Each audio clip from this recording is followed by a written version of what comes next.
सामाजिक सुधार और महापुरुष। महापुरुषों के वाक्य जाति की चिरस्थायी संपत्ति है। उनके चरित्र जाति के युवकों के सामने उचित मार्ग पर चलने के लिए उच्च आदर्श पेश करते हैं। उनके विचारों को जीवित रखना जाति का परम कर्तव्य है। संसार में दो प्रकार के महापुरुष होते हैं।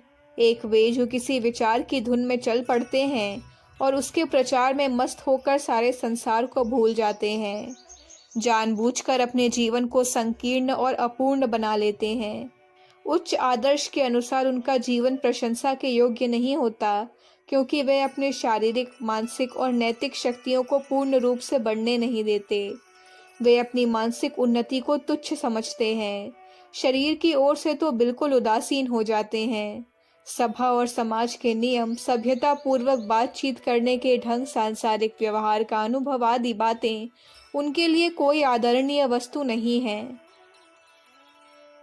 नंग धड़ंग, पागल, उज्जड तथा असभ्य बनकर संसार से अलग रहकर लोगों के पथ प्रदर्शक बनते हैं। सदा उन्हें एक ही विचार की लौ लगी रहती है, जिसे वह हर समय हर मनुष्य तक पहुंचाने का प्रयत्न करते हैं। जीवन के दूसरे अंगों के विषय में पूछो तो उन्हें तनिक भी उनका पता नहीं। वे अपनी संपूर्ण शक्तियां जाति को एक ही मार्ग दिखलाने में खर्च कर देते हैं। जाति बड़ी बन जाती है, परंतु वे स्वयं मनुष्य नहीं रहते, कुछ और ही हो जाते हैं।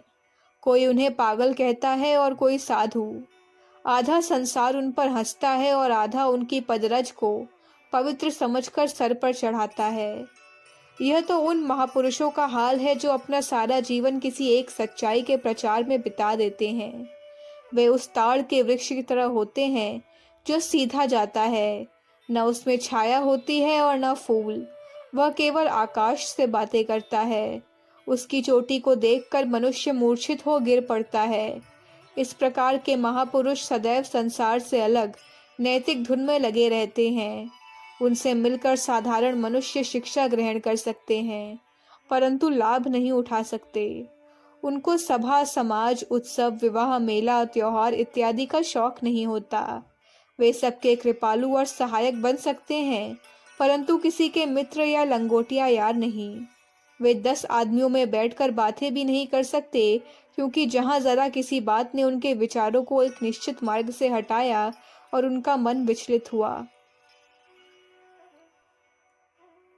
दूसरे प्रकार के महापुरुष ताड़ के वृक्ष के अनुसार नहीं, वरन बरगद के वृक्ष के सदृश होते हैं, जिसकी शाखाओं में पक्षी बसेरा करते हैं और जिसकी छाया से पथिक सुख उठाते हैं, जिसकी ओर देखकर दृष्टि आकाश तक नहीं पहुंचती, वरन पत्तों ही रह जाती है। सूरज की चमक से चौंधियाई हुई आंखों को हरियाली से शीतलता प्राप्त होती है।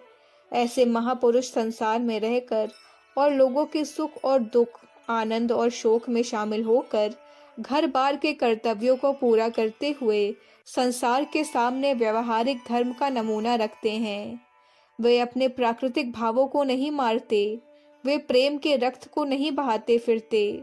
वे मानुषिक विशेषताओं और गुणों को नमस्कार करके विचार की मूर्ति बनने की कोशिश नहीं करते, परंतु दूसरे भाइयों की तरह जीवन मार्ग में प्रवेश करके इस प्रकार रहते हैं जैसे पानी में कमल।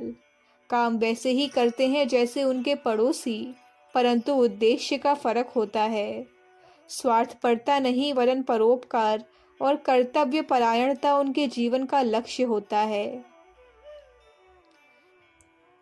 महापुरुषों के जीवन का लोगों के मन पर भारी प्रभाव पड़ता है और उन्हीं के जीवन को आदर्श मानकर लोग दूसरों के क्लेश और दुखों को मिटाने और अपनी जिंदगी में सुधार करने का प्रयत्न करते हैं। हर महापुरुष के मन में एक बड़ा विचार होता है, जिसको वह व्यावहारिक रूप से संसार के सामने लाने का प्रयत्न करता रहता है। वही उसका धर्म होता है, वही उसके जीवन के चरित्र का प्राण होता है, वही उसके जीवन के चक्र का केंद्र होता है, वही उसके कामों के मोतियों की माला की लड़ी हो जाती है। उससे बहुत से प्रश्नों का उत्तर मिलता है, उससे उस मनुष्य के कामों का भेद मालूम होता है। जिस प्रकार एक बड़े कारखाने में लोग सारी कलों को देखते हैं, परंतु इंजन जिसके बल से सारा काम चलता है नहीं देखते, उसी प्रकार जब तक हम किसी महापुरुष के मन तक पहुंचकर उसके बड़े विचार को न समझें, तब तक हम उसके जीवन से ठीक शिक्षा प्राप्त नहीं कर सकते। परंतु यह आवश्यक नहीं कि वह महापुरुष प्रत्येक समय और प्रत्येक काम में भाग लेने से पहले इस विचार को प्रत्येक मनुष्य के सामने प्रकट करता रहे। कोई भी महापुरुष ओछे आदमियों की तरह सदैव अपने मन की बातें दूसरों के सन्मुख नहीं करता रहता। अपनी तबीयत के संपूर्ण अंगों को प्रत्येक भले बुरे मनुष्य को नहीं दिखाता रहता। वह अपने दुखी मन के भावों को हर समय मित्र और शत्रु के सामने नहीं खोलता रहता, ताकि असावधान मित्र उस पर ठट्ठे पर नमक छिड़के और सावधान शत्रु उसे और घायल करें। जो मनुष्य गंभीर और बुद्धिमान होते हैं, वे नीच और अदूरदर्शी मनुष्यों की भांति अपने विश्वासों को पल पल में वर्णन नहीं करते, परंतु उन्हें व्यवहार में लाकर दूसरों को दिखा देते हैं कि तुम भी ऐसा करो। महापुरुषों का जीवन हम लोगों के लिए उन्नति का मार्ग दिखलाने वाला होता है, परंतु वह हमारी बाढ़ रोकने वाला घेरा, जिसके पार जाना पाप कहा जाता है, नहीं बन सकता। कोई महापुरुष नहीं चाहता कि उसके वाक्य और कार्य जातीय जीवन के लिए श्रृंखला बन जाएं, जो युवा पुरुषों के आगे पैर रखने से रोकें। हम अपने महापुरुषों को अपना सहायक नहीं बल्कि शत्रु बना देंगे यदि हम सपूत होने के बदले कपूत होने ही को आज्ञा पालन का लक्षण समझेंगे। जाति की उन्नति हर समय होती रहेगी। कौन है जो उसे रोक सके? कौन है जो अपने कामों को जातीय प्रवाह की धारा रोकने के लिए बांध बनाना चाहता है? कौन है जो स्वयं इस बात को न माने कि उसने भी समय के साथ नए विचार प्राप्त किए हैं? यदि कोई मनुष्य ऐसा है जो पत्थर के खंभे की तरह एक ही स्थान पर खड़ा रहा हो और जातीय झुंड दूर निकल गया हो, तो वह महापुरुष नहीं, वह कुंभकर्ण है। वह दकियानूसी समय का एक नमूना है।